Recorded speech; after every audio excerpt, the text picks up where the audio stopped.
We are here. We are doing it. This is chapter 22 in 10 turns. And by golly, let's just say this map was super hard and took me so long to kind of get this route going. So let's first talk about the objective of this map, which is, well, I guess it's up at the top. Recover all of the emblem rings. So if you've already played this map before, you know that you gotta step near the rings here with Alear to unlock the emblems, and then you talk to them to pick them, like to pick up the emblem rings. And when you pick them up, you only get their stats and you get their sync skills, but you don't get any engage skills or engage attacks or any of their weapons. So they're definitely powered down a lot. Now, if you collect all of these rings before, like if you collect them all, then the objective will turn into a route. Like you'll have to route all the enemies. So like you can see there's quite a lot of enemies. You know, most of the time I've just kind of been cheesing through bosses or whatnot. So none of that here, which is pretty much the biggest reason why it's so tough. And like these stats are so high, I can't use bonded shield to like just be invincible. It's hard. Now let's talk about, before I forget, let's talk about some class changes that I've done. So Rosado is in Griffin Knight. I actually had Rosado in Griffin on the previous chapter, but it didn't matter there. This was for this chapter.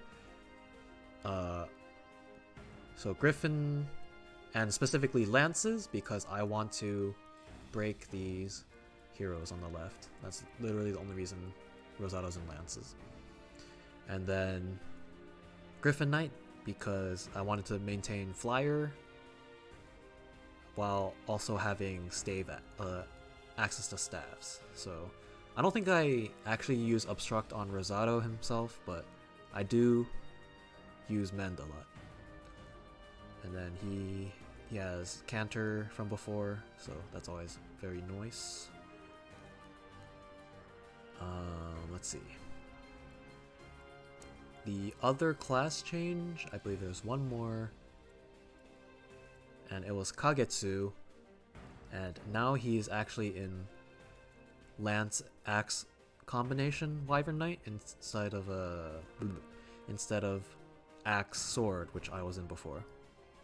And literally the only reason I am in Lances is to use Rider's Bane.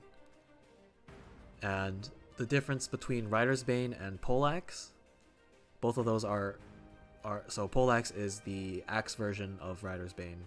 They're both effective against cavalry, but the difference is that Rider's Bane has 10 more hit rate for like no reason at all. Like they have the same might, but Rider's Bane has 10 more hit. And this is like a long map, so reducing any amount of any amount of increase in reliability is just so valuable, because like there's just so many possible points of failure like in such a long run, right? So I want to patch those up where I can. But those are the two class changes that I've done.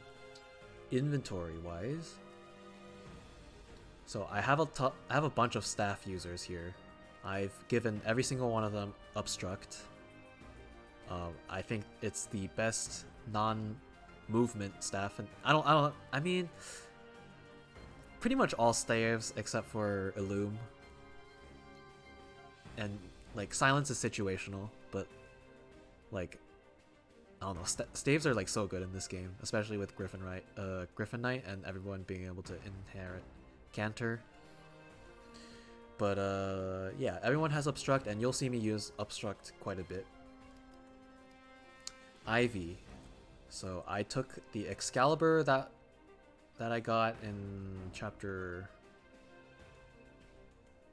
I don't remember when exactly it dropped, but But we took the Excalibur, forged it to +4, and I gave Leif engrave because I want some more hit rate and that +1 might. And the reason I need that much like +4 forges and that +1 might from engrave is I am using a Nino ring, which gives you Giga Excalibur. When you use Excalibur, you deal +20% damage, and then with that might and with this Nino ring,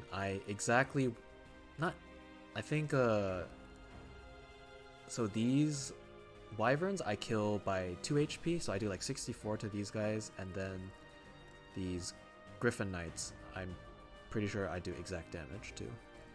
And then as a bonus, I also do pretty much just enough to double and kill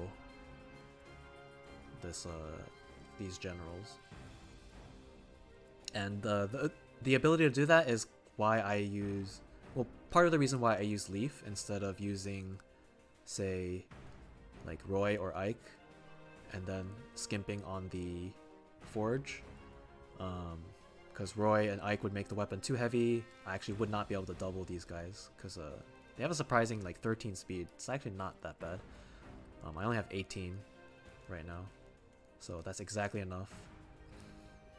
And then yeah, these Griffin Knights are very dodgy. They have 78 avoid, so that is why I really want that Leif engrave.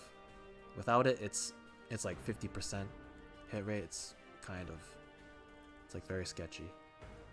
I guess in the same breath, I can talk about the skill inheritance that I did, which was I got Divine Pulse on Ivy because of the aforementioned sketchy hit rates. Like, she has to do some 70% hits in this run, and Divine Pulse helps shore up her accuracy a little.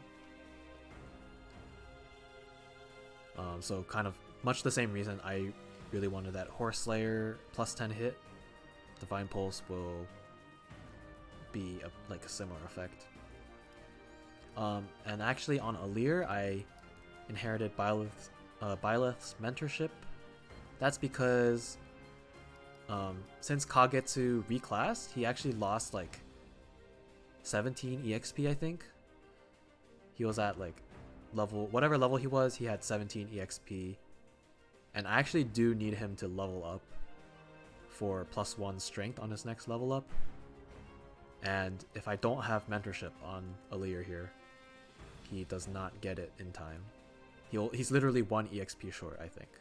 So it's like, you gotta do what you gotta do. So Alear has Mentorship. He doesn't need anything else. He didn't have enough SP to have anything else, really. So yeah, I don't mind.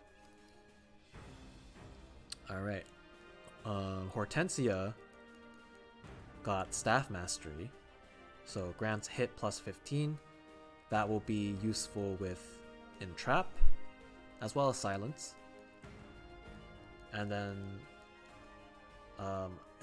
the funny thing is, like, this also increases how much you heal by 5, but I don't use any healing staves on Hortensia. Even though her passive technically grants +1 range when using a healing staff, but it's like, guess not. Alright, Panette. Alright. So Panette, as I mentioned in the Paralog video with like Ike's Paralog, I needed to get SP for Vantage, and that I did. Now in her inventory, first of all, I forged up the Killer Axe from +3 to +5 and gave it Erica engrave. Erica is like really good here because it gives +40 hit rate on top of like 20 crit rate. It's possible to use Corrin as well, who gives 30 crit rate but 0 hit rate, and that hit rate becomes like a real pain at times. So like basically the trade-off would be I can have a higher crit rate for like an important section early in the run, but then I would really suffer with hit rates like towards the end of the run. And then I just figured it'd be preferable to put like front load the unreliable RNG like earlier in the run, so therefore like shake your crit rate in the beginning rather than but like in return for very reliable in the late game thanks to like later part of the run thanks to the hit rate. You'll see how that works. I don't actually use No Attune in this run, but I had it just in case I needed like a clutch +1 move. And then this Tomahawk, I actually did not need to +1 it in the end, but it's fine. I think it also gives me +5 hit rate, so actually it's fine. That's appreciated. And then the Roy engrave here, I don't need it for the damage. Actually, what I want from the Roy engrave is the fact that it reduces my avoid, as funny as it sounds. So you'll see on turn 1, I'll bait this Tomahawk warrior, and if I don't have Roy engrave, he has like an 80 something or like maybe a 70 something % hit rate, and I want him to double me and like put me in Vantage range. But if he misses like a single hit, it kind of like foils that plan, and it's like really annoying. So with Roy engrave, he actually because of the like both the it like reduces your avoid by 20 and it reduces your speed by being so weighty, like adding so much weight, that I dropped to 0 avoid here, as you can see. And yeah, he has like 100% hit rate against me, so that's very nice.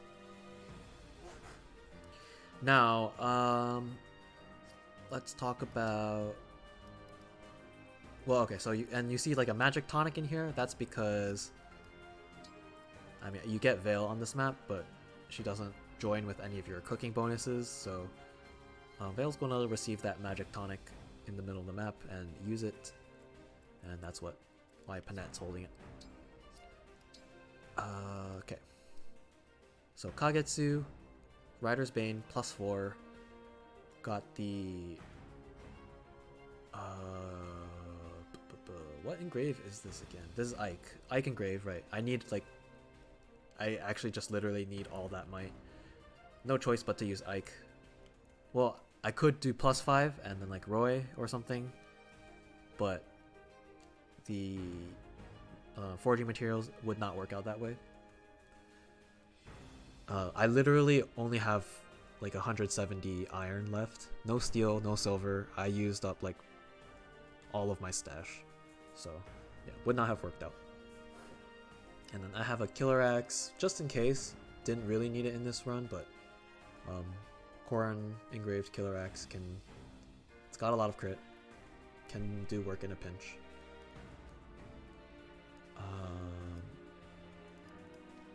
Sapphire. So silver great axe with Lin engrave.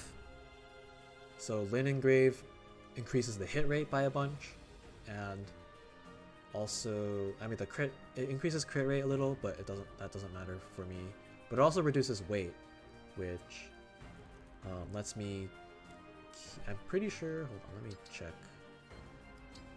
Yeah, so it goes down to exactly 15 weight, so she gets to keep her 21 speed here, which is, I think, I'm not entirely sure if it prevents me from getting doubled by certain enemies, but I think it does. I think there's some mages. Let's see. Yeah, so like 23 speed.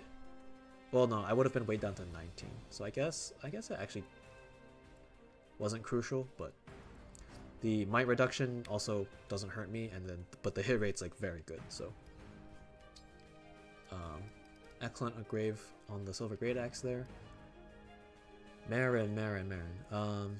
You can ignore that thunder +2. Never never matters here, but she's holding a Bolgonon for the same reason that Panette's holding the Magic Tonic. She's going to give it to Vale because I don't know, like Vale's Tome Obscurite is like, it's like strictly worse than Bolgonon, so it's like just use the better tome. Okay. Let's see. Sea Doll's just holding Flashing Fist art for more speed, make him less likely to be targeted for the most part. In case, like, you know, he rises from like a speed threshold, but doesn't really come into play here. He's never in danger. Andreo, Killing Edge with Lucina engrave, just to add a void. Or sorry, not the Killing Edge. It's the Levin Sword has Lucina engrave, just to add some avoid, so that he's not likely to be targeted. Killing Edge +1 with Sigurd, to be used in a pinch in case I need it, but I did not need it, but in a pinch.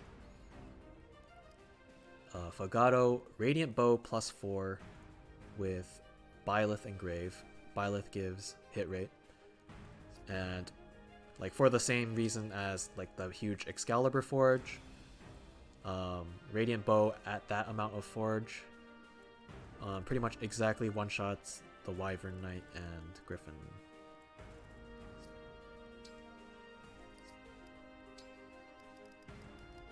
And then he gets more hit rate than Excalibur does because the Byleth engrave is more hit rate, so that's good. And then I also inherited Bow Focus 2 for that much more hit rate. +15, quite good. So I'm thankful for that. Rosado uses Silver Lance as the attack here. Linden holds this Bolgonon +1. That will help me do some exact damage stuff later. And then Mauvier gave him a Silver Lance, Obstruct, and Fracture. That will be important. Linden also has Fracture. He doesn't strictly need it. Like, Mauvier's enough, but in case Mauvier misses, Linden's like a backup with the Fracture. And then, for the most part, rings are just stats, but there are some important skills here. Let's take a look here. Panette, I am using Dieck, who has Strong Arm, grants hit +20 while unit is equipped with a smash weapon. Or sorry, why am I clicking on Panette? Panette's not the one holding it, it's Sapphire. So you can see if I equip Silver Great Axe, she has 175 hit. Absolutely massive. She literally will have 100% hit rate with this weapon. It's actually so great. Between the Lin engrave and this bond ring. And also gives like a strength and a dex on the side, so yeah, that's good stuff. The other ring that I rolled specifically for was on Linden. He's using Lilina, who gives Raging Fire, and if a unit uses Fire, Elfire, or Bolgonon, deals +20% damage, which is very sweet to improve his damage. He already has like 40 magic attack, and then against like Great Knights, it's like a pretty significant increase in damage. And let's see, I think, and I talked about the Nino ring before. So increases the Giga Excalibur damage and will let her one-shot the flyers, but one thing to note is that this does not work on enemy phase. You have to initiate. Otherwise I would have been able to do some other interesting plays, but unfortunately that cannot be.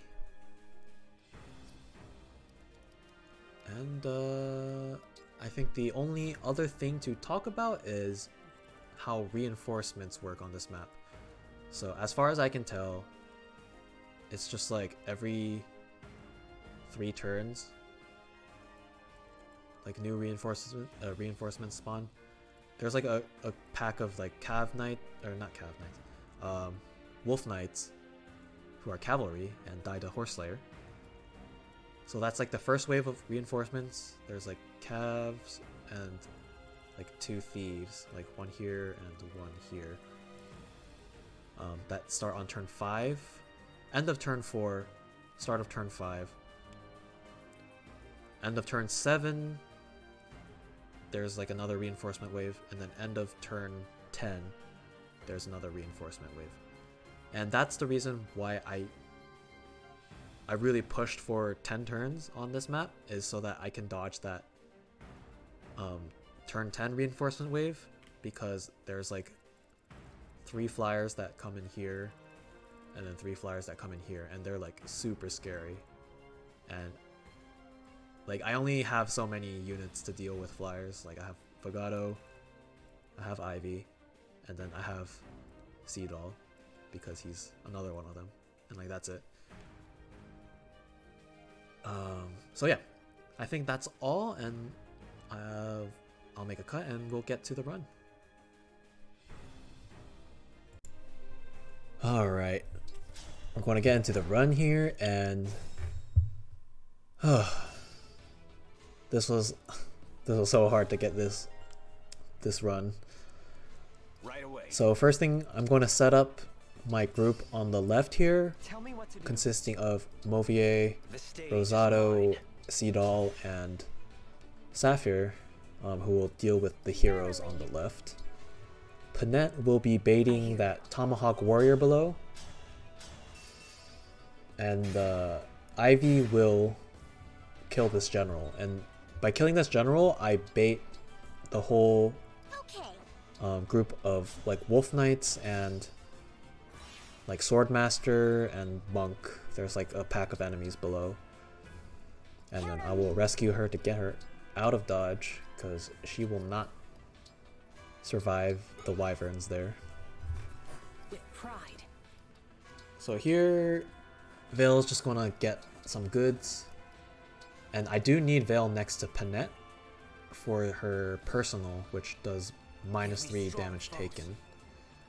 That will help me survive the Tomahawk double. And then those repositions were to get Ivy next to Kagetsu and get Fogado out of there. This is for support bonus for increased hit rate, because as I mentioned in the preamble, like there's just so many points of failure in this run that I just want to maximize everything that I can maximize. And in this case, it would be the hit rate of my Horseslayer. Here Movier misses that hero, which is okay. I have contingency. I would prefer to hit, but it's fine. So here, yeah, I live with exactly 2 HP, do a counter hit, and I am now in Vantage range, which is excellent. So Kagetsu with Alear personal one-shots that Royal Knight, and then I get a level up thanks to Mentorship. And I get a strength growth there, which is actually exactly what I need to one-shot without Alear personal. So now Alear doesn't have to stick by Kagetsu, which is great. Now on turn 2, I'm going to start off by moving Alear down and unlock these emblem rings. You unlock them when you're within 3 range of any of the rings, and then I put an obstruct for the enemy phase there, so that Alear can't be attacked. And Ivy chips that mage a little bit, and she gets like Alear personal, like not Alear personal, Alear support bonus for more hit rate. I'm gonna break these 2 heroes on the left, and that will set up Sapphire, who has the warrior class skill. Well, we'll see it later, because I have 100% hit rate, I'm just like getting the more unreliable moves out of the way first. But she has Merciless, which does 1.5x damage against broken enemies, and it's just beautiful. All I need to do is 9 damage to those. I think, not 9. 11? 11 damage to those heroes? 10. Okay, 10. I do 46, yeah. I just need to do 10 damage and break them. And she will just finish the rest. She does so much damage with that. So, absolutely beautiful. Pendreo and Veil will finish off this Tomahawk guy.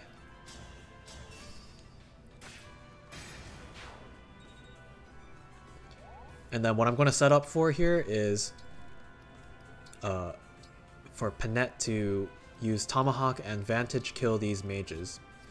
Now, I don't have enough attack to cleanly one-hit KO them, so I do have to chip the 2 mages. So that's why Ivy did a little chip there. She got Grasping Void proc, so more than just chip there, but I only need a little bit of chip, and then same with Merrin, who also goes to trade out Panette's weapon so that she actually has a Tomahawk equipped. And then Linden will set up an Obstruct over here. Those mages will start charging on the next turn, and Obstruct over there guarantees a specific formation you'll see on the next turn. And then Hortensia sets up another Obstruct such that Veil can't be targeted. So now those mages will attack Panette for sure. So here I have a little bit of sketchy hit rate, only like 80%, but nothing insurmountable.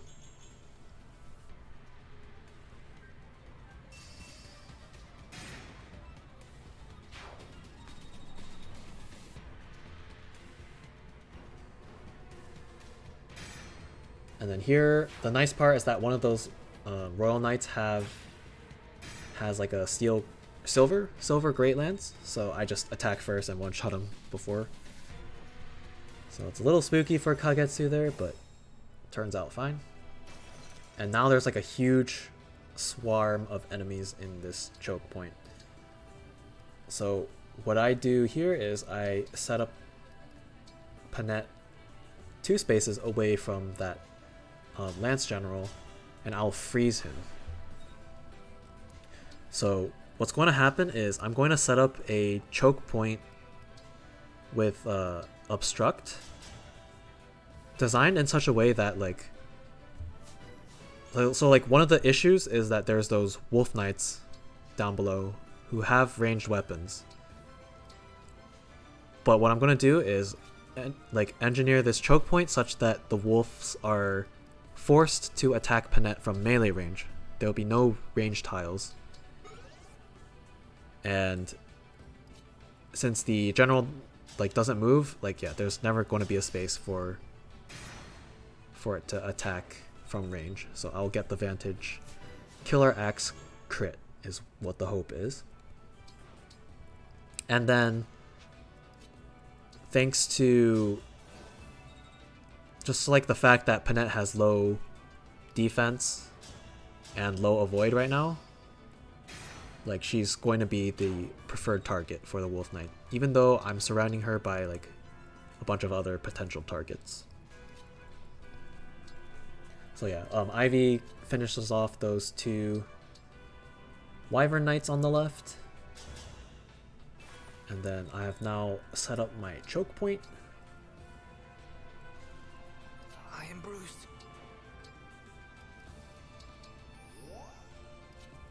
Kagetsu kind of comes back, anticipating some Cav Knight. I keep saying Cav Knight for some reason. Wolf Knight reinforcements that will come from the top. Sapphire will one-shot this mage. I one-shot the ranged mage, and then the other mage has L Surge, I think. Or regardless, he has a melee tome, and he will suicide on the enemy phase. And if I didn't do the obstruct on the previous turn, they would be like hugging the right side of that corridor, and I would not be able to kill. So yeah, there we go. So those mages are taken care of. So here I'm going to have to Vantage crit 6 enemies in a row at like 70% hit rate approximately. And as you can see here, I've already failed. So what I'm going to do is skip ahead and then use Time Crystal to go back to the previous turn. I do have a contingency to like shuffle the RNG a little if the RNG is bad right at the start. So if I miss the crit on like the first 2 enemies, I can burn 2 RN with the hand axe, and then not in every run I can burn another 2 RN, but because of the way the wyverns are configured, basically the reason I can, so I'm going to use Merrin to also burn some RN, and I can do that because the wyverns are close enough for me to canter next to Panette. If I did not, like if one of the wyverns was like to the left, like more to the left, I would have to canter slightly and then have Merrin reposition, and then thus Merrin's action is not open. But I got good RNG on the wyverns here. So yeah, I'm gonna burn 4 RN. And something interesting about Vantage is that it seems to, at least like in my use case, it seems to burn, like require 2 RN per, like 2 random numbers per like combat. Not sure why exactly. Like I don't know if it's like rolling the enemies, like doing the enemy's roll and my roll, even though Vantage crit happens and they shouldn't ever need their roll, but yeah, it is what it is.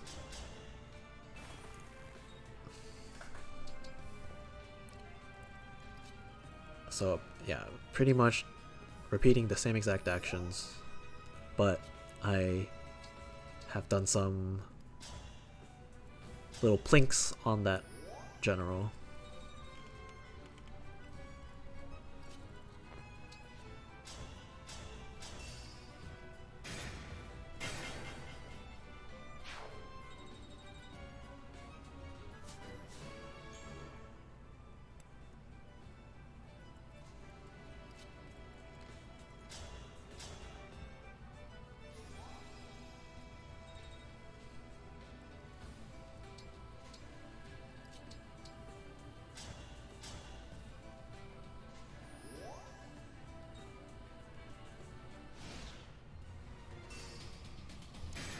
Alright, we're gonna go through it again.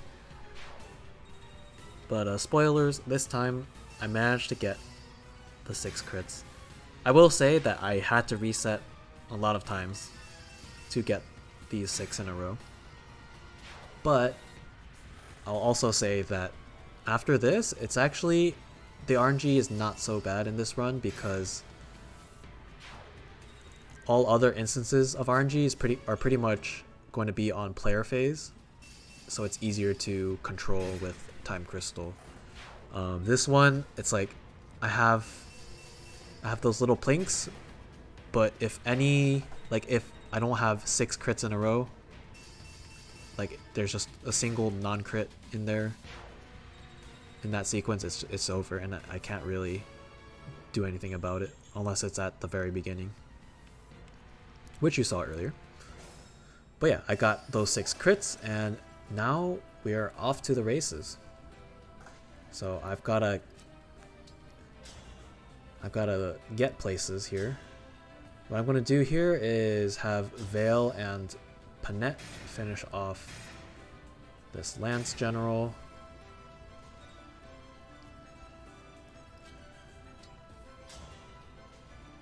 And then I want Veil, like I attack from melee range there with Veil because like I want her to be in that position for next turn, so she'll be in range of the thief reinforcement that will appear on the right. And she can't take the spot where Panette is because Panette needs that spot to be able to reach this worm over here, who will otherwise kind of be a problem. I set up an obstruct there to limit its movement. I want to make sure that it's staying exactly where it is. And then now Ivy is freed up to be repositioned by Merrin and get in range of these griffins. Now the hit rate, slightly deceiving because I have Divine Pulse, so it's a little more than displayed. So I'm not too worried about missing here.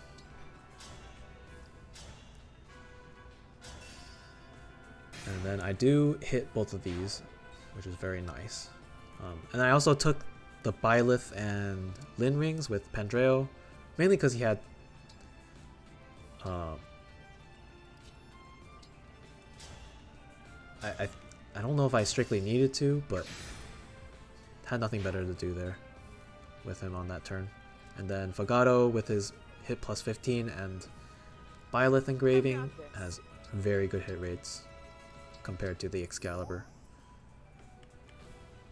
So that was very nice. And then here I'm going to move these guys back towards the center, again in preparation for Wolf Knight reinforcements. And Rosado's going to set up an obstruct where he was standing. I do want to delay that. That is a paladin or royal knight, whatever that cav is. Do want to delay them for a little bit.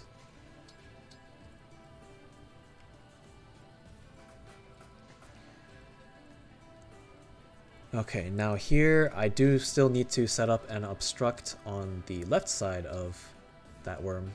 So now it is actually fully trapped and Panette is out of its danger range.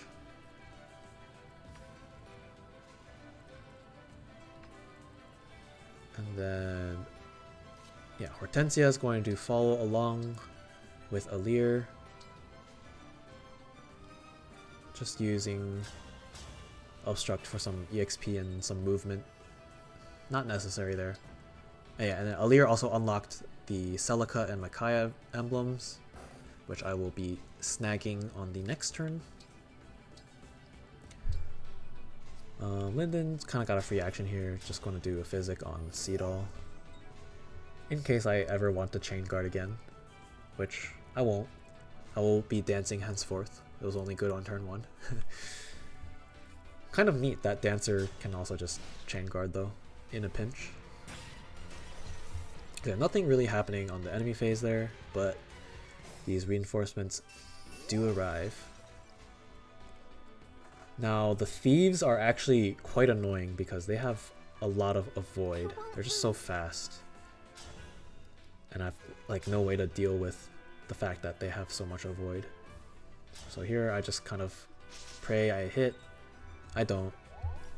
Time to time crystal.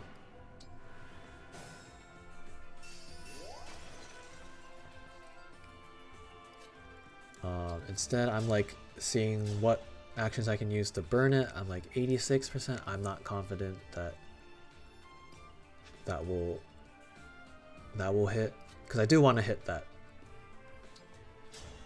So instead I just go for this 100% hit Fogado. And then we can try Veil again.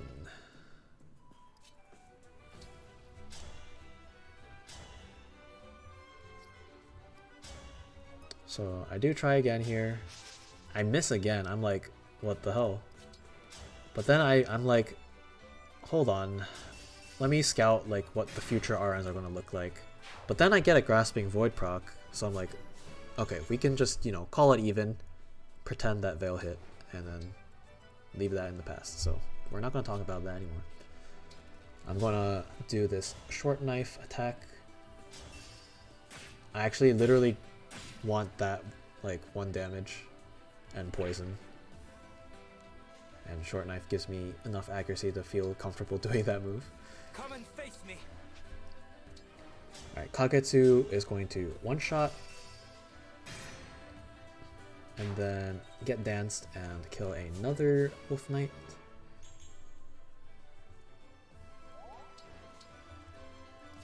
And then like Merrin is providing a support bonus, and Seedall will also provide a support bonus on this attack.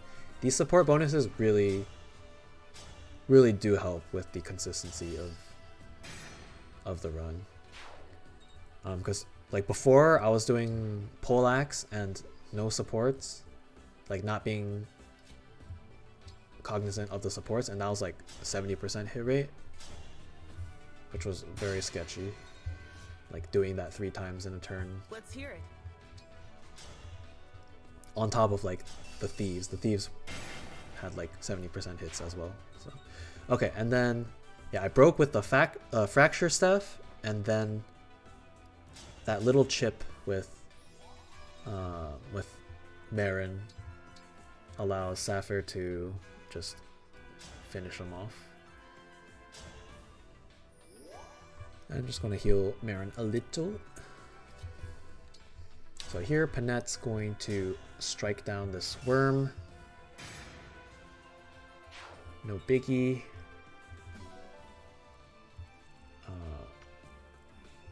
I'm going to make sure I'm out of the thieves range. So Hortensia is going to pick up the Micaiah emblem. Have you been lonely? Well, And like Obstruct is just so great because you can just use it and proc Canter and get out of there. You can always do it. Whereas like other actions or staves generally need targets, Obstruct will always have a target. So gotta love Obstruct. Here I just trying to get some EXP. Nothing important. And Pandreo will also kind of make his way down. Not too urgently. Here I'm just like counting up if I could accelerate my plans by a turn by like rescuing this turn and then rescuing. Basically I want Kagetsu and I want Seedall to come down here at this point. They are no longer needed on the top side, but I end up deciding that's not really a feasible plan to rescue this turn and rescue next turn. Mainly because I just won't be prepared to do what I will want to do that early, so I'm not sure how long I keep trying to plan this out, but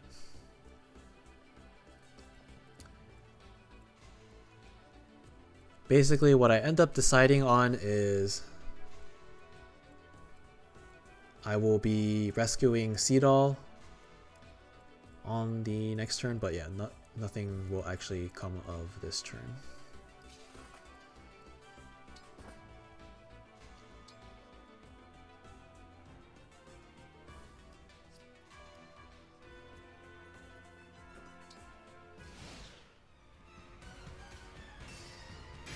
Alright, so here we have that delayed Cav finally coming in. Hurts a lot.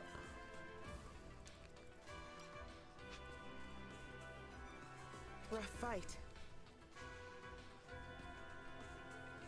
And I'm trying to decide how I will want to kill him, but I don't really want to use Sapphire. I kind of want to use other units. Because Sapphire has places to be. I'll do as you command. And also the Cav is kind of blocking Sapphire from going to the left. So what I'm going to do is have this chain attack, chip him down a little, and then finish off with Linden.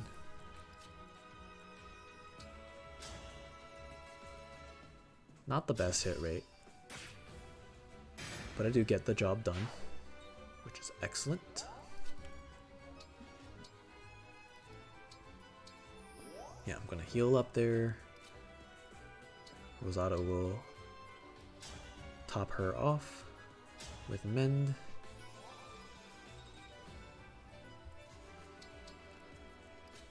And Amovia is going to also join the crew there.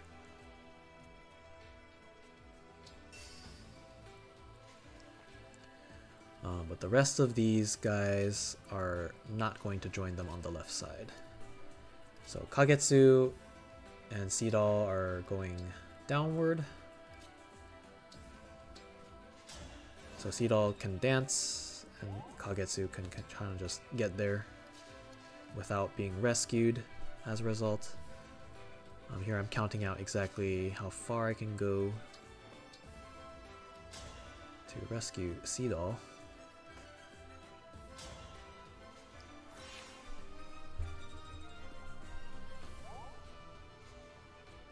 And then, yeah, it's like a little... There's a bit of downtime here. What I'm waiting for is that thief to get closer so I can murder him. I need him to get closer because otherwise I will be in meteor range of that other mage over there, and I don't want to take a meteor. At least not with anyone who is capable of killing the thief. Like, I could tank the meteor all day with Hortensia, but she's also not killing a thief. So, something I have to always be wary about during this run is to make sure that Panette is not being healed by Seedall's passive, his personal skill, which whatever it's called, but at like the beginning of the turn you heal 10% to like allies in 2 spaces. And currently I could take 1, maybe even 2 instances of that heal and stay in Vantage range, but there are some variations of my opening where I end up with a bit more than 2 HP, and it can be a real problem if I accidentally get her healed out of the 25% Vantage range.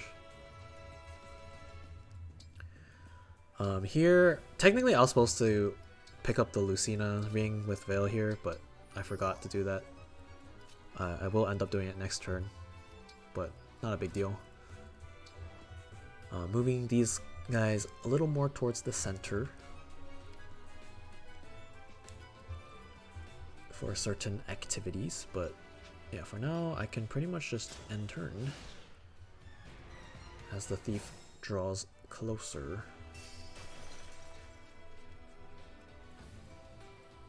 And I obstructed so that the thief specifically doesn't end up on that tile, like up and left of, or up and right. Because it'd be annoying, because I'm gonna kill with Panette here, and then Panette will be danced. But if it's like up there, then it's kind of just like too far. So I want him like a little closer here. What I'm going to end up doing is first attacking with Ivy. I'm making sure that she's in range to like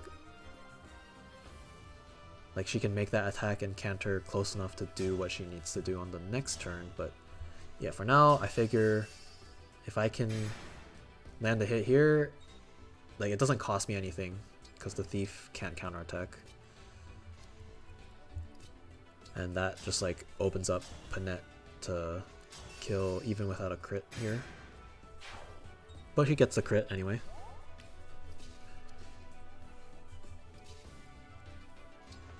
And then here I like forgot where I was supposed to stand to entrap, but I will want to entrap this archer to aggro the enemies in this zone. So there's like an archer, there's like 2 bow knights, and there's a mage knight. So it's like really hard to reach them. They also have a ton of range. So it's like entrapping that archer in the front to aggro the rest of the enemies is like much more preferable than really any other option that I have. Like there's just so many bows and I have so many flyers, and Panette's like 2 HP. So it's like I can't just like I can't just bait with a hit, right? But I'm going to set up so that I can slaughter those said enemies on the next turn.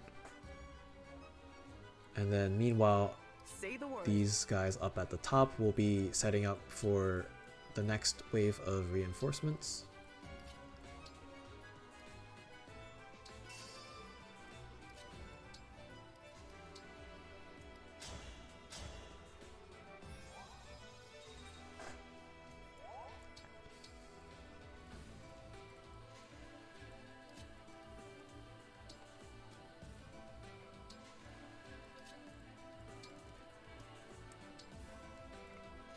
Yeah, and I guess there's nothing more to talk about on this particular turn.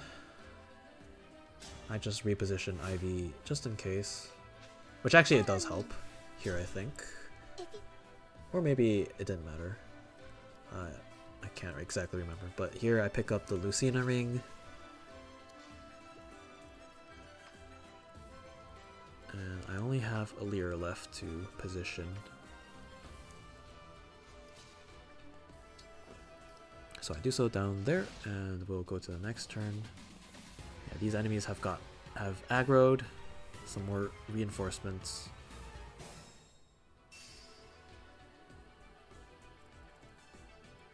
And the first thing I want to do is, so my plan here is Panette will kill the worm.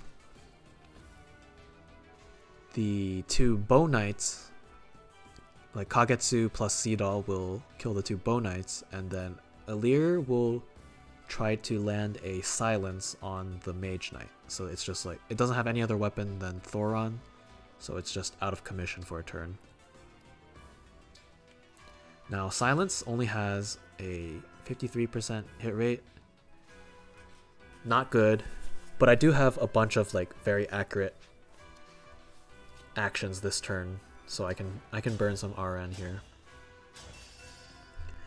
I'm gonna do Kagetsu first. I was just gonna test if support bonus made any difference to staff hit rate.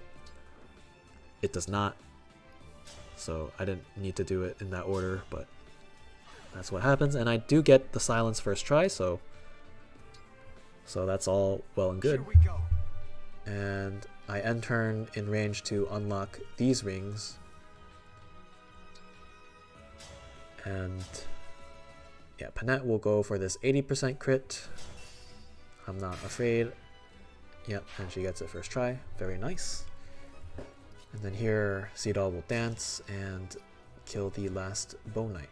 And what I realized is that actually, if I sequenced my moves a little differently, I even could have, like with the help of Canter, I could have totally surrounded this mage knight such that it would not be able to attack Panette, and there's no way like the Thoron would be able to one-shot any of those three units because it has like no follow-up. So I actually could have like surrounded it. Even if my silence didn't hit, I would have been okay. So that was a funny thing I noticed. Now here, Hortensia kidnaps this Great Knight. So what's going to happen is I'm going to murder him here. It will aggro the enemies below. And the reason I specifically entrap this Great Knight is because it has like 40 defense. It has so much defense, and like how much HP? It's like, I don't remember. It's just too much HP and defense. Panette cannot deal with it, so instead I'll have my mages deal with it. So very lovely. Now here I'm like trying to debate how I want to go about it, and what I end up deciding is I will attack with Veil first, have Ivy come and trade Veil so that she's back on Silver Dagger, because like there's that mage up there who will attack Veil, has a lot of resistance, so I do want to be using a physical weapon when attacking. So yeah, I'm going to switch back to silver, attack and finish off with Excalibur, and then I'll be able to canter out of range of the mage, who does have Excalibur, so I definitely can't tank with a flyer. Fogado doesn't really have much to do here. Sapphire will one-shot this mage, as you have seen several times before. Very lovely. And Rosado will have to heal her up because of that meteor. That meaty meteor. And then Movier is just going to wait over there so that I bait that cav. That I know that one's a paladin, and then he will attack from the right side. Here I want to enemy phase this Great Knight with Linden. And Merrin has the Alphonse Ring with Spur Attack, and that will give Linden just enough damage to 2-hit KO on top of like the Lilina ring. So that's very lovely. And here I'm just like trying to figure out how to set up my next turn. Like where if Pandreo needs to move, and I decide, yeah, I kind of want to not be in the way of Alear there. Not potentially, anyways. Alright, and then let's go to enemy phase. So that's a painful meteor there. These enemies have now aggroed because that kidnapped Great Knight died. And Veil kind of 1v1s that mage.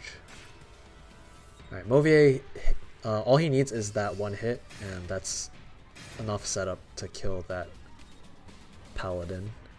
He gets 2 opportunities to do it, so fairly reliable.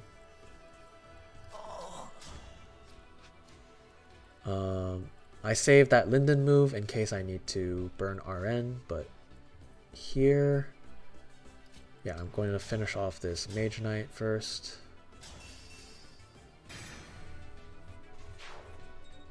And with that, Kagetsu has pretty much finished his job in this map. He's going to pick up those he's going to pick up 2 emblem rings on the left, but his combat days are done.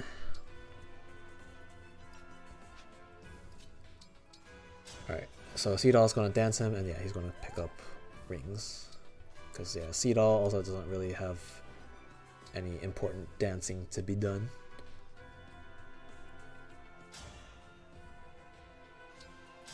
It's very nice that you can pick up multiple rings on in the same turn, because otherwise this would not work at all. Would absolutely not work. Now there is a second Great Knight that I do have to kill, and this one's like even more annoying because he has warding stance, which gives him +6 resistance when he's attacked. But yeah, I have no choice. I will attempt to bring him down. And then I want to canter to a specific tile that's not able to be reached by the mage with Thoron. So like they don't go chase after her. I would not want that. But I do want to be in a position such that if she gets repositioned, she can go grab the last rings on the next turn. So there was intention behind where I entrapped from and where I cantered to. Here I do take a bit of time to figure out if it's possible for me to like kill this Great Knight on player phase, and like if I should do like an obstruct of any sort. I think I end up deciding, like I also seeing if I can canter to any good locations. But yeah, what I end up deciding is literally just waiting in the tile under Pendreo.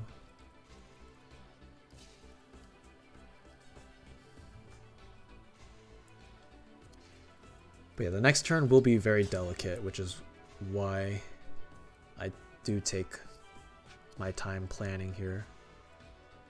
Yeah, and I'm checking like how much damage I do, and like if I include Alear personal,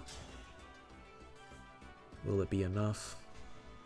Spoiler, it does not reach enough damage, because yeah, this guy has just so much HP with the warding stance as well. I'm like 3 damage short, so if I proc Grasping Void, it would work, but well, we'll see.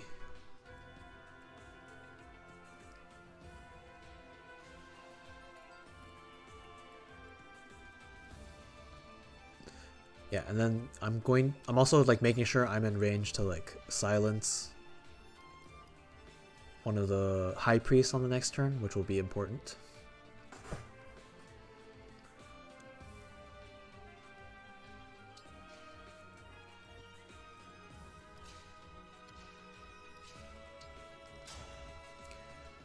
Alright, so here I will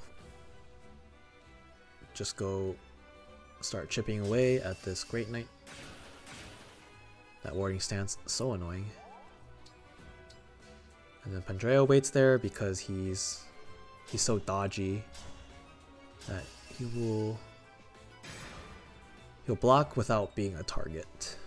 Which I guess in this case it shouldn't really matter, because he's down to 3 HP, so even if he attacked Pendreo, Pendreo could kill on the counterattack. But the last time I got this far, I think it could have been sketchy. A slight injury. Right here, I need to heal Rosado before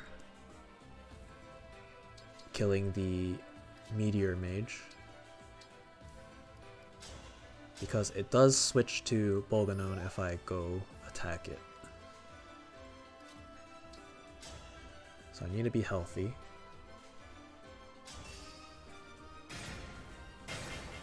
Alright, he's finally been taken care of.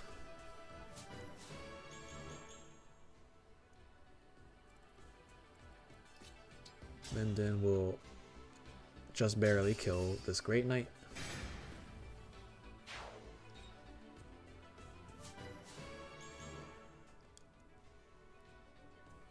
Then this turn is nearly done. I'll bring Merrin back like towards the bottom. Not that she's needed, but just in case.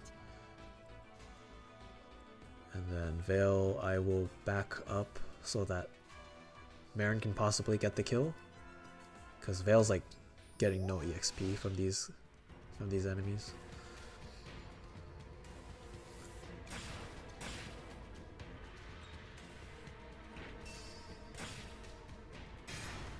And then Ivy will finish off that second Great Knight.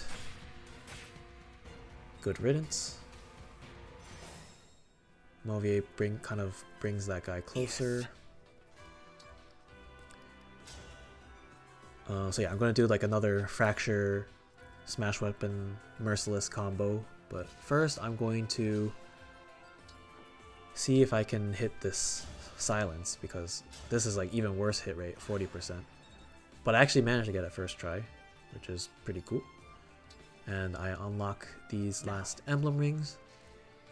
If I miss that Silence, I'd have a second chance with Hortensia. She's also holding a Silence staff. Here I'm just like making sure the attack ranges work out for my plan. And I deem it so. Oh, so, and on the previous turn I picked up Ike with Panette. And now she has Wrath. So now she just has 100% crit rate. On top of 100% hit rate, which is absolutely beautiful. So I kill that Halberdier with Bryanak, which is a ranged weapon. I want to get rid of these ranged weapons, of course, so that I can do Vantage Wrath on all of those melee enemies. going to do that fracture smash combo first. And then going to finish off this mage with Merrin because she actually gets some semblance of EXP. She seems close to a level up. I'm like, maybe that level up will be good. It's actually kind of bad. But whatever. Not like Vale was getting much EXP. Maybe I could have given to like Fogado. But here, Pendreo will reposition Hortensia so that she can pick up those emblems.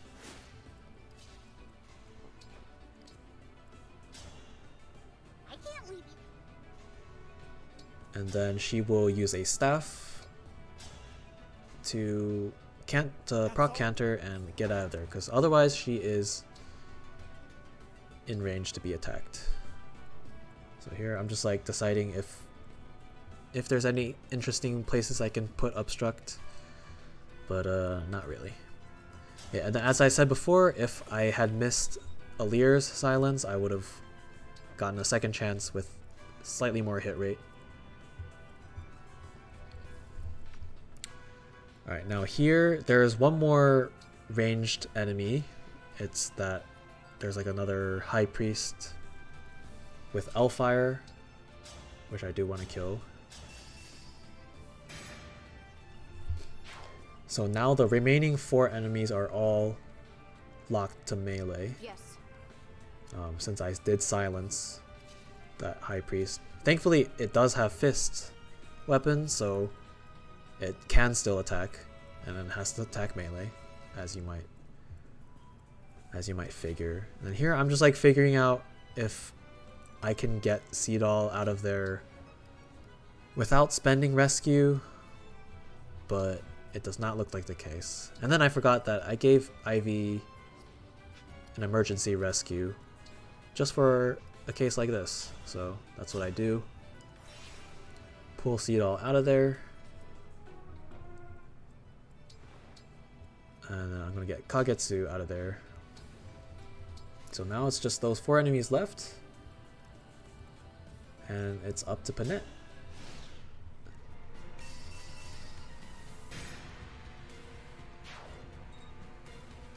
So that's gorgeous. Another 100%. 100%, 100%. You love to see those numbers. More strength on the level up. Always love to see that. I actually only have 96% crit here. Who knows? Could have been spooky, but if I 96 somehow missed, but no, I hit them all. And good lord, there it is. Chapter 22 in 10 turns.